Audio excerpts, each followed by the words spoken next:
All right, welcome everyone to a new episode of the Roscoe's Wetsuit Podcast. I am your host, Toby Passman. On the show with me today, we have a special guest, Professor Ian Greenhouse. Professor Greenhouse is an assistant professor at the University of Oregon. His research examines how humans initiate and cancel movement.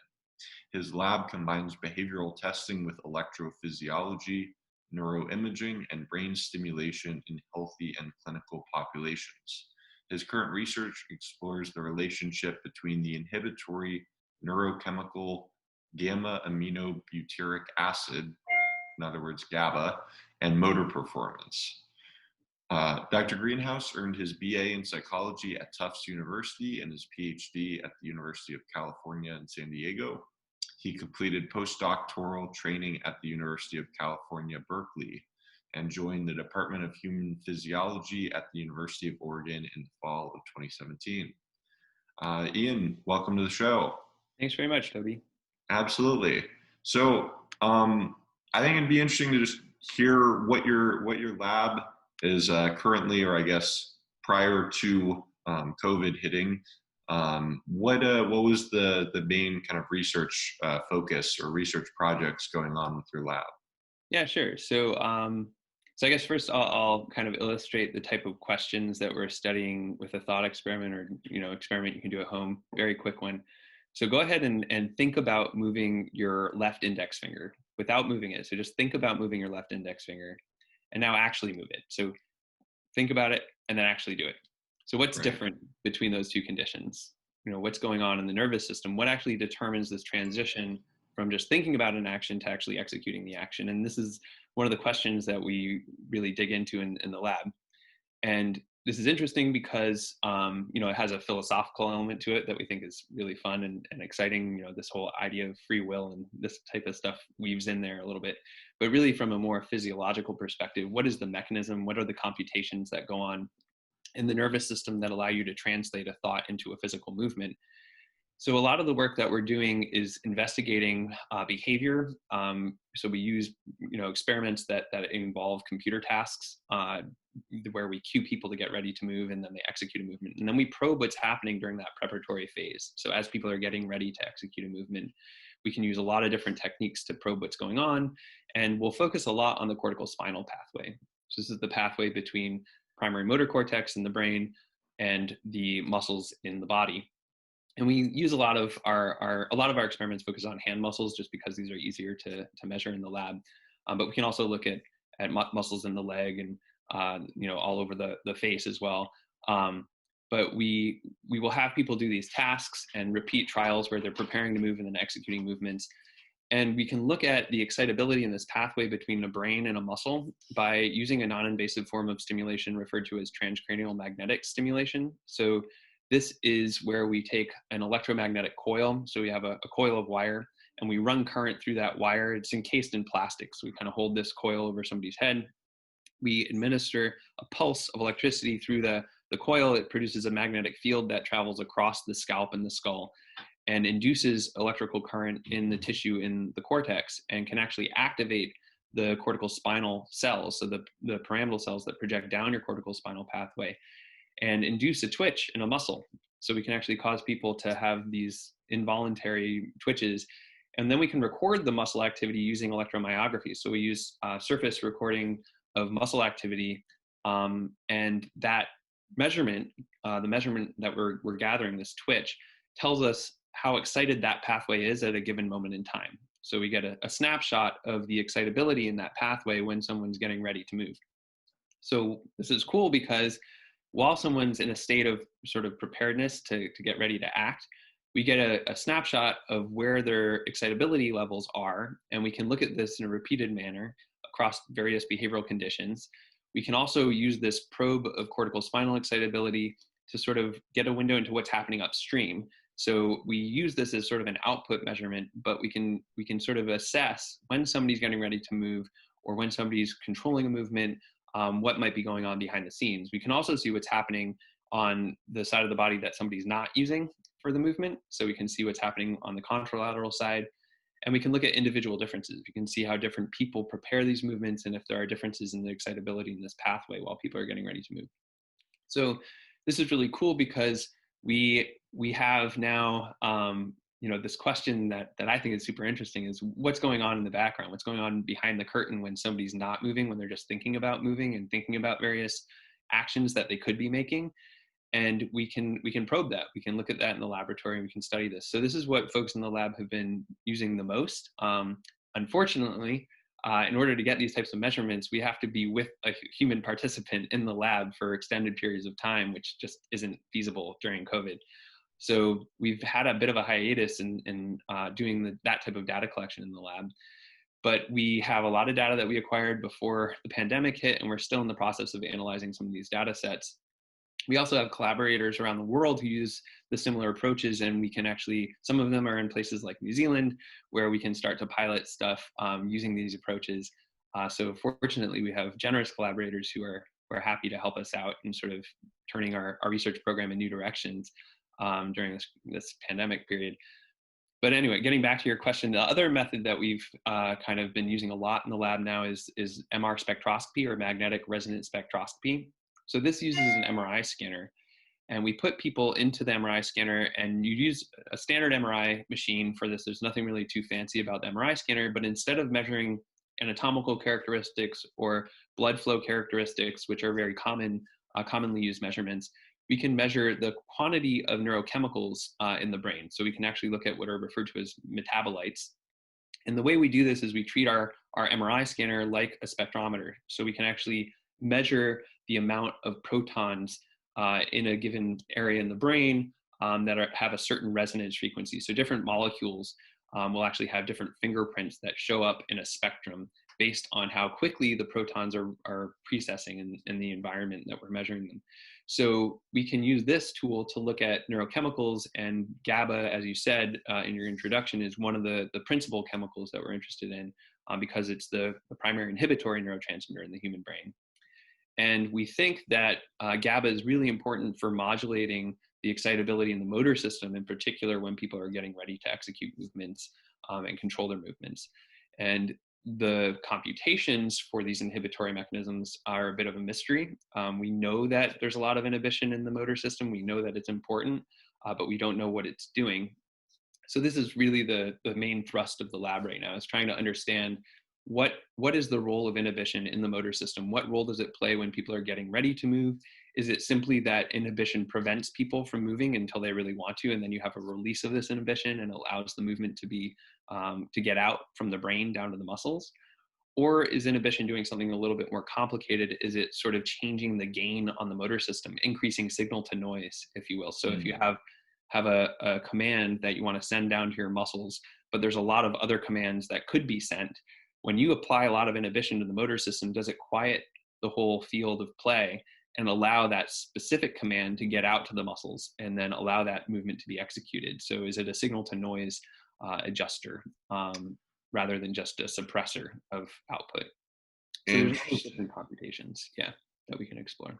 So if I'm understanding correctly, so it sounds like you guys think like that sort of the level of GABA kind of floating around the nervous system may be involved in whether someone is going to either say think about, oh, I want to move my hand right now, versus whether that hand movement actually is occurring. Yeah. Is that correct? Yeah, so that in general sense, yes. So I think, if somebody has a lot of this inhibitory neurotransmitter floating around in their nervous system, they might actually have, there's a couple reasons that could be. One is it could be compensatory. So let's say you have a really excitable or ticklish cortical spinal pathway. So as soon as the premonition to make a movement gets into the primary motor cortex, you're more likely to execute that movement. You might need more of this inhibitory neurotransmitter to offset that. So you can think of how that might relate to certain pathologies where people have impulsive behaviors or impulsivity more generally. On the flip side, it could be that people who have more of this inhibitory neurotransmitter just have a more finely tuned motor system. So it's not necessarily that they inhibit the movements, but they can actually execute the movements more precisely. And maybe it's a mixture of these two things. So maybe it's that you need to offset the excitability a little bit, but also if you have more of this inhibitory neurotransmitter available to you, you can actually do more precise movements or more accurate movements, or just execute movements with greater precision, I guess is a way to think about it. So yeah, so I think there are different alternatives to thinking about how inhibition might be important. Another sort of feature of inhibition outside the motor system that sort of informs the way that we think about this is if you look in the visual cortex or the auditory cortex or other sensory cortices, inhibition plays important roles in tuning or sharpening the tuning of representations. So what that means is, if I told you to attend to a certain feature of a visual stimulus, so let's say I told you to pay attention to diagonal lines in a stimulus that go in one orientation but not the other, you could do that. You could use your attentional system to focus your attention on one feature of that stimulus. It's not really clear if the motor system has a similar sort of computation that depends on inhibition. But in the vision system, this seems to be very dependent on GABAergic mechanisms. So being able to sort of tune your attention appropriately. And in the motor system, I think that could also be true. So when you're preparing to move, maybe you have to tune your attention to the type of movement or the precise movement that you want to execute. And inhibition is playing a similar role. I wanted to go back to something that you had mentioned a little bit before, the sort of individual variability, I guess, in sort of the muscle response, right? I'm curious, so with the subjects that you guys see that come into your lab, is there a lot of variability as far as from one person to another, as far as how they react to a specific stimulus? And then I guess my sort of follow-up question to that is, if so, are you guys sort of assessing like, I guess their sort of stress, or I would even think like something like PTSD would, a condition like that would probably like increase sort of the startle response. Is that am I thinking along the right lines of that? Yeah. Sort of... So I guess, so this is like a two-part question. I guess the first point is, it depends on the measure you're looking at, how variable, and also the sample that you're looking at, how variable people are in terms of just their simple reaction times and, the types of measurements that we're gathering in the lab. It ends up that people in the laboratory setting, when you have people doing these types of experimental paradigms, have pretty consistent and very reliable measurements of reaction times, especially when we're doing what we refer to as a delayed response task. So the example I told you earlier, where get ready to move your left index finger, now move, people will be very consistent in how they perform that behavior. And the reaction times are super quick, especially when we look at just the muscle activity measured with our electromyography, the electrical recordings. So this means that we tell you to get ready to move, a stimulus shows up telling you to execute the movement, and around 150 milliseconds to 200 milliseconds after that stimulus shows up, the muscle is engaged. The button press that you might be making, or the way that we record when the completion of the movement is being made in the lab, tends to be around 350 to 400 milliseconds. So the muscle activity precedes the actual completion of the movement by about 100 milliseconds. That being said, across individuals, we'll see a range from 150 milliseconds in terms of the EMG onset time, so the muscle activity onset, to anywhere up to like 350 to 450. So we get a couple hundred millisecond range of, this is in healthy young adults, so mostly college students that will test with this paradigm.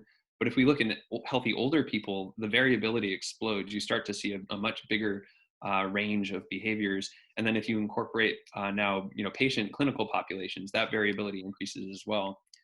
And this is just talking about individual subjects' mean reaction times, which is often what they're represented as in an experiment. But we can also look at the variance within an individual and how variable they are from trial to trial and that sort of thing.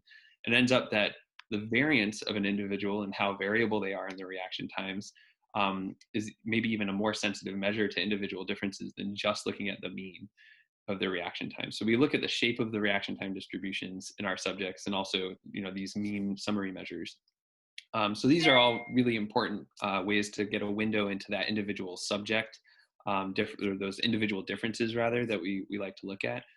But then turning to your other question, so was your question about the startle reflex more in relation to the stimulation that we're using as like producing a startle, or when you talk about stress levels, are you talking about when you just receive a stimulus, how likely you are to respond quickly versus slowly, depending on like I guess your preconditioned state. The latter. Yeah. So I think in that case, there are differences. I don't know. I think the nature of the stimulus, to be honest, I haven't done much work with PTSD, but I think the nature of the stimulus probably matters. And if it taps into some circuit that is going to cause people to have a heightened level of stress, most of the stimuli that we're using in the laboratory are, very bland, boring types of stimuli that people have to learn the association between the stimulus and motor responses. There's no sort of preconditioned state. But I would think that people who are in an experimental setting might react differently to just being in the laboratory. Some people might be more comfortable with it than others. We do a lot of training with our participants, even though it's a very basic experiment, like a basic paradigm that we have them do.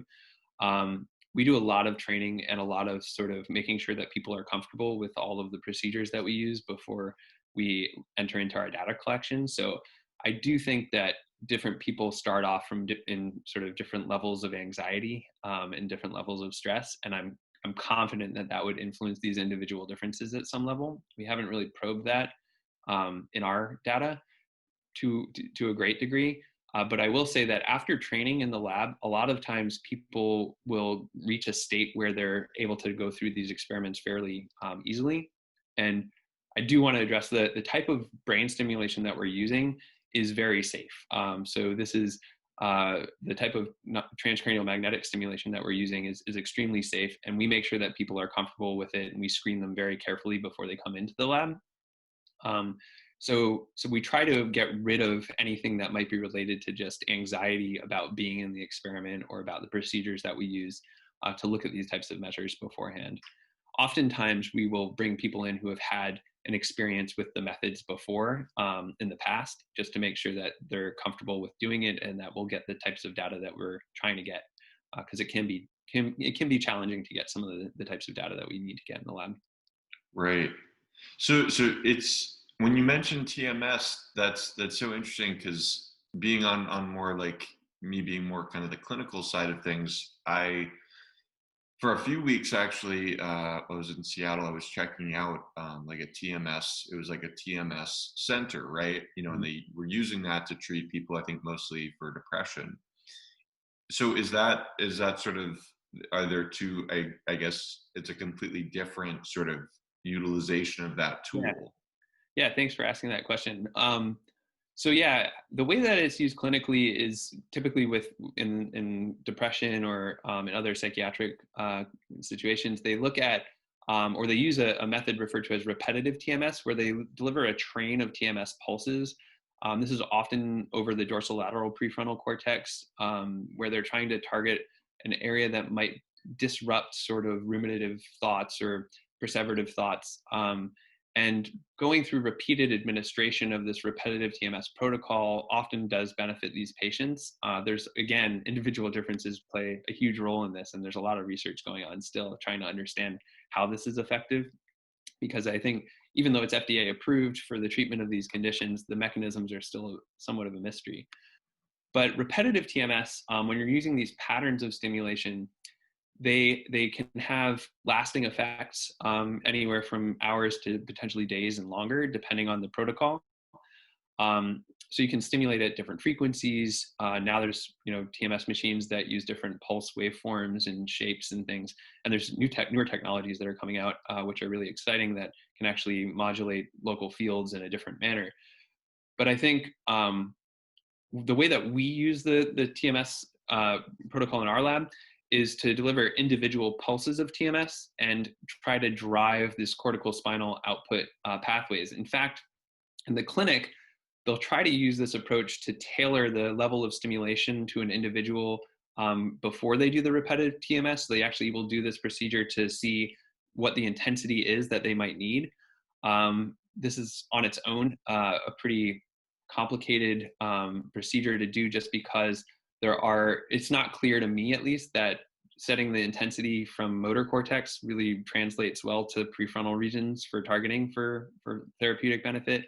But there's a lot of research on this.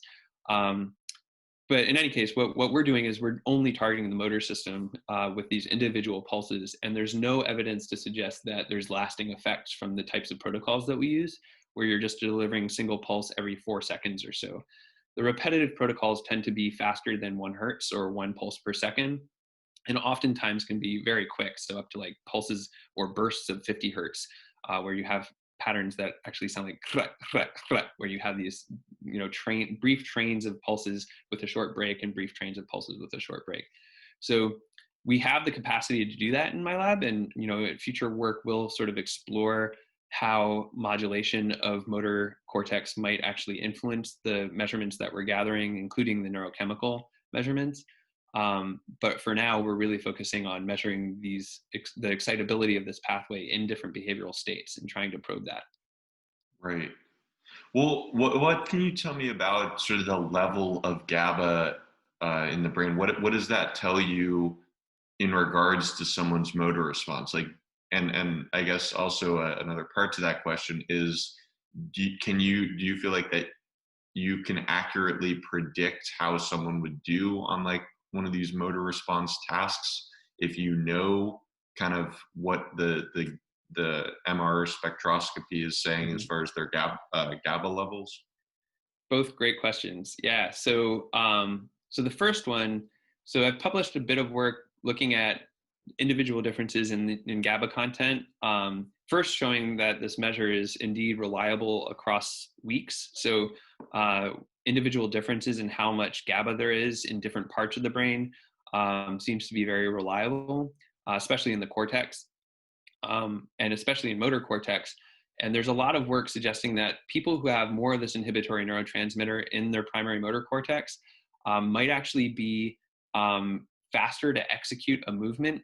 But the issue here is that we found in our study, when we did this, we found that people who were more sensitive to the TMS, so when we delivered a TMS pulse at 1 intensity, we saw a twitch in the muscle, and then we increased the intensity a little bit, and we get a slightly bigger twitch.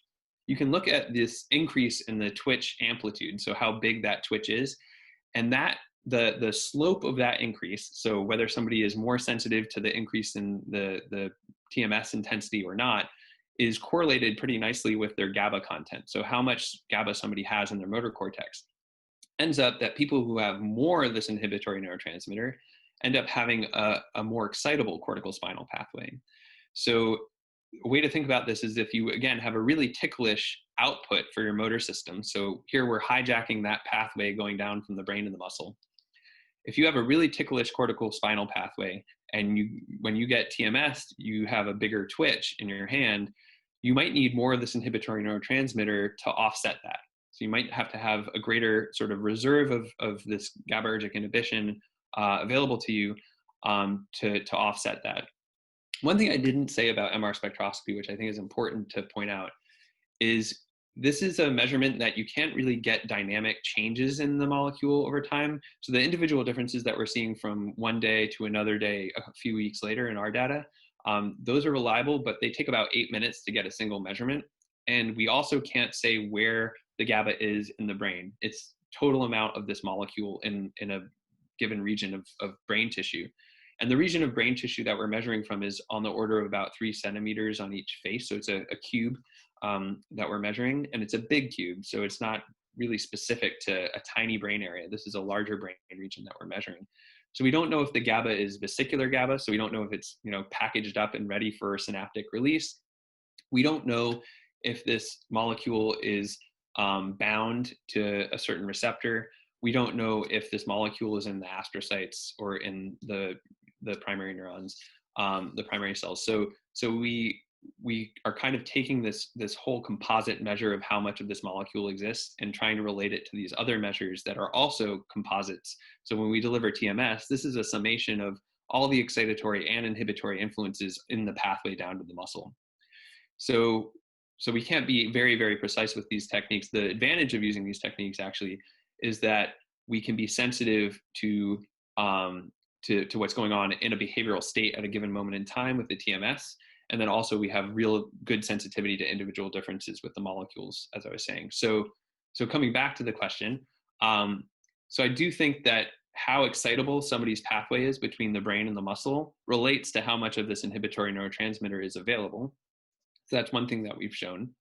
Other people have shown that how much of that inhibitory neurotransmitter is available in motor cortex can actually relate to how they perform in terms of motor sequence learning. So when you learn a sequence of finger presses, say on a keyboard, how you learn that seems to depend, at least in some part, on how much of this inhibitory neurotransmitter is available in the contralateral motor cortex. Also, if you deliver protocols of stimulation that can actually modulate how much of that inhibitory neurotransmitter is available in motor cortex, the changes in the inhibitory neurotransmitter also scale with changes in motor learning. So people have used approaches including TMS, but also TDCS, direct current stimulation, which is something that my lab doesn't use. They've shown that when you modulate the amount of inhibitory neurotransmitter available, that this then changes how people perform these motor sequence learning tasks. So it seems like, for one, the stuff from my lab shows that excitability in the cortical spinal pathway relates in a way to how much of this molecule is available. And then from other labs, how you learn a motor sequence task relates to how much of this inhibitory neurotransmitter is available. Right. So that was the first part of your question. The second part of your question, or the second question you asked, remind me, was? Let's see. Sorry. So, I'm forgetting right now. It was a good question. I know. I completely. Well, I'm not sure. It might come back to me, but I actually just thought of another question as you were sort of talking about GABA. I was wondering, have there been experiments done where they're sort of modulating the levels of GABA, say with an exogenous substance? Yeah. Like, I'm trying to think of what they could use, because like the first thing that comes to my mind when I remember learning about when I took a psychoactive drugs class at the U of O, they were talking about alcohol being, something that greatly increases GABA, but then I'm thinking, it also has a lot of effects on other transmitters. So is there a substance that is used in these kind of experiments to like modulate the levels of GABA and then examine how the motor response is different? So there are GABA agonists and GABA antagonists that are fairly specific. So people have done things like prescribe diazepam and other drugs that will actually modulate GABA. And the problem with any of these pharmacological manipulations is that they're not specific to the motor system. So this is tricky, because if you want to have a specific influence on a particular brain area, and you're giving pharmacological challenges, you're going to be influencing a whole range of different mechanisms. So one of the things that people are kind of moving towards, and there's some really nice work on this that's emerging, is using the stimulation itself in the repetitive trains that I talked about earlier. So these repetitive protocols to have more localized effects on the influence of inhibitory mechanisms or the release of GABA, for example. And there are different protocols in the motor system that seem to have long-term potentiation type effects or long-term depressive types of effects, depending on the stimulation patterns that you use. So this is something that's still being explored in terms of trying to have a very specific effect on the motor system. And a lot of work that is trying to understand the effects of repetitive stimulation outside the motor system, so in the context of the psychiatric disorders that we talked about, they will use the motor system as a probe to better understand what these mechanisms are, because we can get the readout of excitability from the cortical spinal pathway. Whereas if you are trying to influence these other areas, there's not as clean a readout of the system, I think, in humans at least. So this is another reason I think the motor system is super important to be investigating in the laboratory, is we can get this pretty direct readout in terms of cortical spinal excitability and modulation of other markers of cortical spinal changes, as well as actually cortical modulation. So one of the things that you can do with transcranial magnetic stimulation is you can have somebody contracting a muscle and maintaining a contraction. And then if you deliver the TMS pulse while you're recording from the muscle that's being contracted, you will see what's referred to as the motor evoked potential, so that initial twitch. But after that twitch, you get a silent period in the muscle response. And that silent period in the EMG trace, in the electromyographic trace, is known to be linked to both spinal and cortical inhibitory influences. So you have very specific, when you give a GABA antagonist or a GABA agonist, for example, you can influence the duration of that silent period in a very precise manner. And moreover, from studies in clinical populations, if you record directly from the spinal cord in these populations, so you can actually put an electrode invasively into the spinal cord, you can link that silent period to specific spinal mechanisms at the early portion of the silent period. And the latter portion of the silent period seems to be related to intracortical inhibitory influences. So inside the motor cortex, there are these neurons that are locally inhibitory. And when you actually look at the silent period duration, you can actually link that back to these specific circuits within motor cortex. So we can use this TMS probe in a lot of different ways in the motor system that you can't use it outside the motor system, which is really nice. And I think this is the utility of this approach is, I think, maybe not fully appreciated in other realms, but in certain clinical populations, it has been used to a great extent to try to understand what's going on. So in stroke patients, for example, and in the case of Parkinsonism and other movement disorders, they've used these types of approaches for decades now to try to understand what's happening in these pathways. But in the context of linking it back to neurochemical concentrations and trying to understand the neurochemistry of it, this is sort of a newer direction for the field. And then again, putting it in the context of behavior and having it in the context of the types of behavioral tasks that we use in my lab, that is completely novel. So trying to have people in these different behavioral states and getting a window into the computations that inhibition is affording, that is, I think, where we're heading in the future. So that's really great. Awesome. Yeah. And I wanted to transition a little and actually ask you a question that you actually posed to me when we were kind of corresponding about this via email before we started recording. And you said, so we don't act on every thought we have. So what factors determine whether we act on a thought? And you were saying that question poses a lot of philosophical implications. And it seems somewhat trackable to the motor system. So I'm wondering, kind of in addition to what we talked about with maybe the neurotransmitter levels, what other factors are at play when it comes to determining whether that thought is actually going to lead to a observable behavior, if you will? Yeah, I mean, this is what I think is so cool about this area of study. And there is a lot of work happening in non-human primates and rodents looking at these types of questions. So, what are the computations of the motor system that lead to motor output? And in the past, there's been this hypothesis that really somewhere in the motor system, there's a gate. So, and I kind of alluded to this earlier, where when you have a bunch of affordances in your environment, so an affordance just being sort of the opportunity to act based on what is available to you. And at any given moment, you could do anything. Like right now, Toby, you could be reaching behind you to grab one of those books off your shelf, or you could be typing on your computer, but instead you're sitting here listening to what I'm saying. And I think that the options of various motor plans are infinite. And this gets back down to actually the history, if you want to think about motor control, getting down to the degrees of freedom problem too. So any given movement you could achieve with an infinite number of degrees of freedom, but somehow the nervous system has solved this. The nervous system has sort of figured out, what are the optimal or semi-optimal ways to solve this problem. So how does that play out in the motor system? Well, is there a gate? Is there a gate that opens up and allows a thought to then be translated into an action? And then if there is a gate, where is it in the nervous system? So a long time ago, people thought, the basal ganglia to the thalamus, this is the gate that opens up and allows action plans to be executed. And when you close this gate, this is sort of the way to prevent those movements from being executed.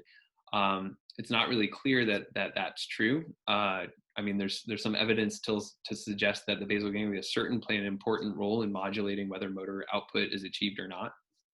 But I think the underlying computations for selection of a given action we still don't really understand. We know that in the cortex, there are lots of different representations. There's a somatotopy of the body in cortex where you get a general sort of breakdown of different body parts represented across primary motor cortex. And the somatotopy seems to be upheld throughout basal ganglia circuits that return back to the cortex. So you have these loops that go from the cortex down through the basal ganglia and back up to the cortex.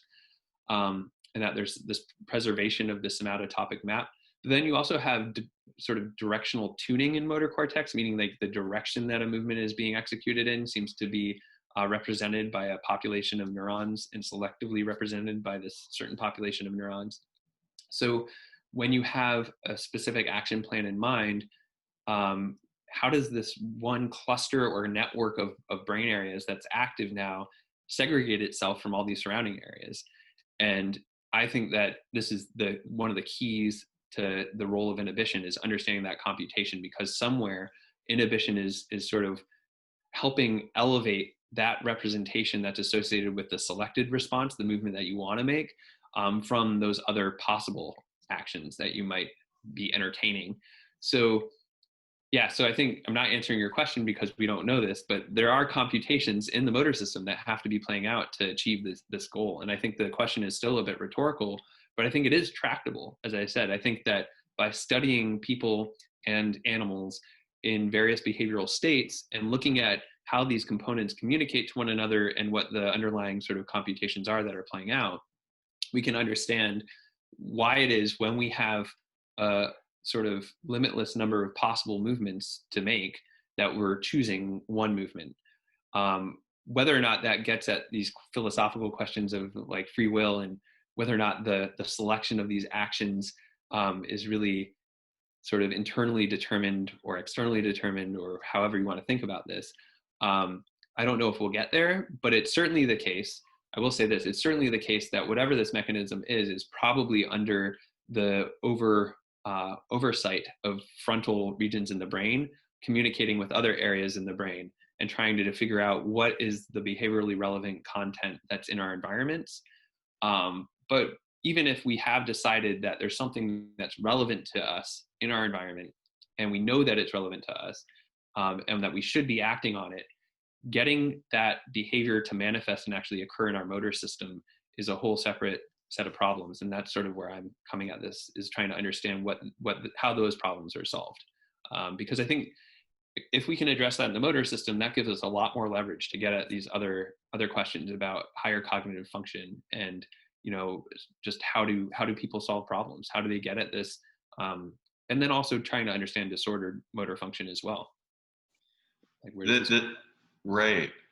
It makes me think, honestly, like about like elite athletes, right? Do you have any sort of like, I don't know if you've seen any research on athletes before in regards to kind of what we're talking about, or just maybe some of your hypotheses as far as like, you know, you take a world-class, you know, soccer player who is doing all of these million actions, you know, like faster than we can even like notice them doing it, right?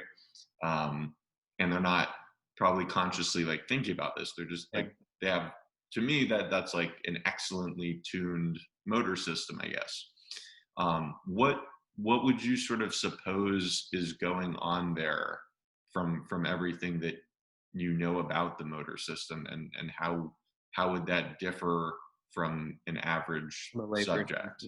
Yeah, that's a great question too. I think, you know, I've given a little bit of thought to this. It's not really the focus of our work, but I think my postdoc was down in a laboratory at UC Berkeley under Richard Ivory, who's an expert in cerebellar function. And I think the motor system is set up with sort of these two pieces, I would say. One that is maybe more related to our volitional control of our everyday movements, which are these cortical basal ganglia circuits that I described, where people are really aware of the actions that they're making. I think that there's a suggestion that the basal ganglia are important for habit formation as well. But I think even with habits, when we're executing the movements associated with our habits, we're kind of aware of what's happening oftentimes. And then there's sort of the cerebellar contribution to the motor system, which I think of as being much more implicit. And I think this is the cerebellum definitely plays a role in non-motor functions as well. There's some great work from Maeve King, who's in the Ivory Lab now, and others looking at the array of various non-motor functions in the cerebellum. But I think the cerebellum is really important for making these tiny corrections in your behaviors and adjusting these things and fine-tuning them, and maybe helping you attain those levels of proficiency that are going to bring you to the next level. And of course, there's got to be innate characteristics of the motor system itself in terms of fitness and things like this that play into, when you become an expert athlete or, super high performing individual in any sport. But one of the things that I think is really important is how those motor plans get laid down, and then how they're practiced and sort of capitulated over and over and over again in the motor system, to the point where you've built up the level of expertise to become, to perform at the highest possible level that you can. So I think, there are, I'm blanking on her name. So there's like a dart player named Fallon, what's her name? I'm blanking on it, but anyway, like this is an example that I think is really cool, is that, she can throw her darts with like incredible accuracy. And she's clearly practiced this quite a bit, but she's competing against other folks at her level who have also practiced this probably just as much as she has, except that somewhere in her nervous system and her motor system, she is able to attain a higher level of precision. And whether or not that's playing in at this level of the cerebellum or the basal ganglia, it's hard to say, or in the cortex. So it's kind of tricky to say. But I think the one thing I will say is that there is an interaction, I think, between cerebellar mediated and basal ganglia mediated inputs to motor cortex, which is what has to happen before those motor commands get sent out to the spinal cord. I mean, there are direct projections down the spinal cord from some of these areas, but I think the cortex has to be engaged in order for these movements to be executed cleanly, at least in humans. And I think that a lot of this happens maybe at the level of the thalamus feeding up into the cortex, where you have this sort of balance between what is under our volitional control when we're actually thinking about our movements, versus when we're kind of in that Zen state and not really focusing on everything that we're doing at an infinite level of granularity. And the cerebellum is maybe helping out more with that. The cerebellum also is really important for integrating sensory information and making sure that the behavioral output or the feedback that we're getting from our environments matches what we actually predicted would happen. So cerebellum is really important for doing this type of comparison between predicted sensory feedback and actual sensory feedback. And this plays a huge role in how we control our motor systems. So it could just be that a lot of these experts who perform really well at these motor tasks make very accurate predictions about what's going to happen in the world.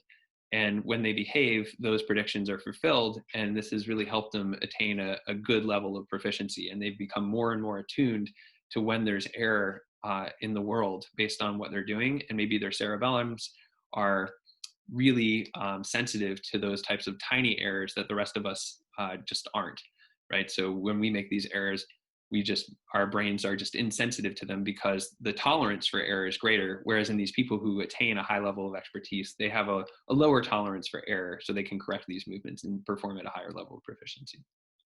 Very long-winded answer to your question. No, very interesting. How about the mirror neuron system and how much that impacts all of this? Yeah, it's a great question too. So, I actually, being a motor neuroscientist, I don't spend a lot of time thinking about mirror neurons. I think that they're interesting. I think that they certainly have a lot to do with social behavior, probably in different social contexts, and maybe are abnormal in various disordered states.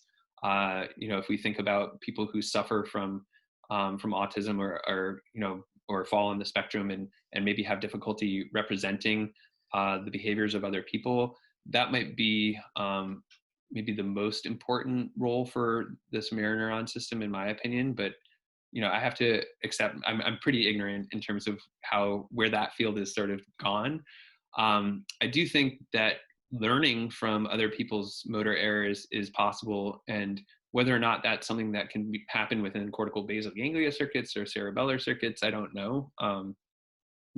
I would guess maybe more in cortical basal ganglia circuits, people can internally represent these things better. But In terms of like internal simulation and thinking about how our motor plans might be manifest in others, I think that's a really exciting direction to be going. I don't know if anyone's really looking at this in relation to the types of neurochemical measurements that we gather. Could be a really interesting direction to go. But yeah, honestly, the time that I think about that most is when I'm working with my daughter and doing parallel play. So she's 4 years old and we'll sit next to one another. And especially now that she's home more often, we do a lot of these activities where we'll be doing something that's challenging for her. And I'll try to show her by doing it myself and see how much she can gather from that, and try to help her understand how to overcome these challenges. And over the course of development, I'm sure the mirror neuron system is super important for so many things to develop skills. But at the same time, it's impressive to me like what she can't take away from just simulating what I'm doing or trying to understand what I'm doing, and she just has to do it herself and learn from her own errors. So yeah, it's an open, interesting question, and I'm the wrong person to sort of speak to it. So Yeah, it is just interesting to think about, I guess. Like, you could watch, if you've never ridden a bike before, and it doesn't matter how much of the Tour de France you watch, like you're still not going to be able to ride a bike, right? yeah, but at the same time, you might have an appreciation of the mechanics, you know, where to position your body on the device. And you might even have an intuition about, you know, if I'm in this situation, what would be the right thing to do with my body. So one example actually I can give from personal experience is, you know, I love to surf. It's one of my favorite hobbies. And one of the things that was really challenging for me was watching people catch waves and like seeing them do it and really understanding all the mechanics that were required to do it, but just not being able to do it myself. And I think this is where that sensory feedback really is important. So I think you could have a perfectly working mirror neuron system that might be able to internally represent what other people are doing, but you really need that sensory information, I think, from your first person's like subjective experience to be able to do some of these motor skills. And I think this is maybe particularly important for cerebellar mediated learning. But that's just me speculating. Awesome. Well, Ian, we're coming up onto the end of the show, but I wanted to ask you kind of the last question I had for you was, I'm curious, with, I guess, as you sort of look at, the next 5, 10, 20 years, however much longer you're planning on being in research, where would you ideally like to, because it sounds like there's all of these sort of unanswered questions still about the motor system, and I'm just wondering where you would like to eventually get to, and what sort of unsolved mysteries you hope to sort of unravel. Yeah, thanks for that question, Toby. Wow, first of all, this went by really fast, and I know I've been talking a lot, so I hope that. No, it went fast for me as well. Yeah, so I think my ideal, so I do hope to stay in research for decades, because I think, like I said, there's just so many cool directions to take this type of research. Where I hope to see it go is in terms of improving people's performance and their well-being, across the board. So not just clinical populations, but also healthy people, and trying to understand better what the computations are in the motor system, and using that information to really get down to very precise treatments for disorders. So for example, if we see that inhibition in the motor system is modulating the gain in the motor system, you know, where is this happening in the nervous system? Can we actually very precisely, so coming at it from like a precision medicine perspective, can we precisely modulate the node in the system where that adjustment is occurring, and do it in a manner that doesn't have side effects? It doesn't impact their other domains of function. And can this be done in movement disorders like Parkinson's disease? Can it be beneficial to patients recovering from stroke? Can it help people with dystonia? You know, other types of movement disorders. But then getting beyond that and looking at healthy aging, for example. So as people get older, it seems like their nervous systems get more noisy, more broadly speaking, and maybe figuring out a way to modulate that noise in the motor system. And so in healthy aging, there are motor changes that happen, and they can be debilitating. And they can be, detrimental to people's quality of life, to understanding how they should be able to function even into, very late age. And by selectively modulating the noise system in the motor system and understanding how to change gain in the motor system, maybe we can translate this to other systems as well. And this could be beneficial to, non-motor function in aging as well that gets impaired, including cognitive processes, maybe even in Alzheimer's patient populations, that type of thing. But then talking about healthy young people, maybe putting yourself in a certain motor state or getting yourself into a state of readiness of some kind could help you with motor learning, help people attain a better level of performance. This could have benefits across the board, not just in athletics, but it might actually translate again to non-motor function, to cognitive processing, and helping people sort of overcome various types of obstacles. And the critical element to all of this is that we could do this in a very selective manner in the motor system, study it using the motor system as a model, and then try to see if it generalizes. And if those principles generalize from the motor system, then I think you can actually apply these selective forms of modulation to pretty much anything in the nervous system. The reason I think the motor system might be good for that, evolutionarily, I think the motor system is maybe the most primitive part of the nervous system, and there's a lot of evidence to support that. And I think that there's a lot of scaffolding built on top of the motor system. So a lot of our higher cognitive functions, maybe even some of the limbic functions, and even sensory systems, probably have recapitulations of the motor system or some form of a modification on motor system functions. So if we understand what's going on in these primitive structures and in sort of the basic functions of the motor system, it might give us a lot of leverage to better understand other parts of the brain and the nervous system.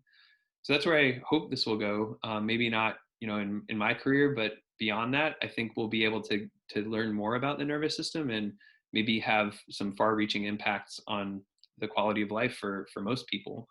So it's not just it's an interesting basic science question. I think that's what really motivates me to do this research is, I think it's philosophically interesting. I think it's really exciting to be studying these mechanisms and trying to think about how chemistry and physiology and all these things link together.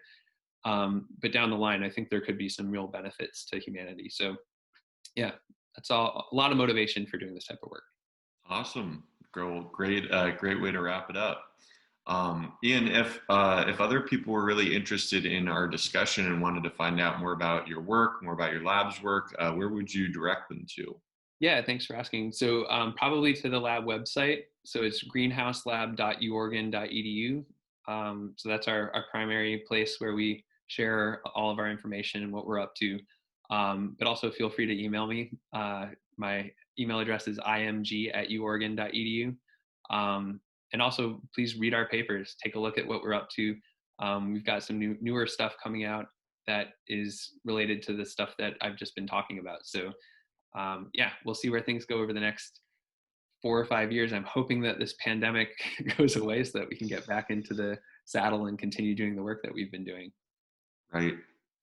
Well, awesome. And for those listeners who enjoyed the show, go ahead and like and subscribe to our YouTube channel. We're Roscoe's Wetsuit, and you can also find audio versions of the podcast available on Spotify, Apple Podcasts, Stitcher, and just about anywhere else that you can find audio podcasts.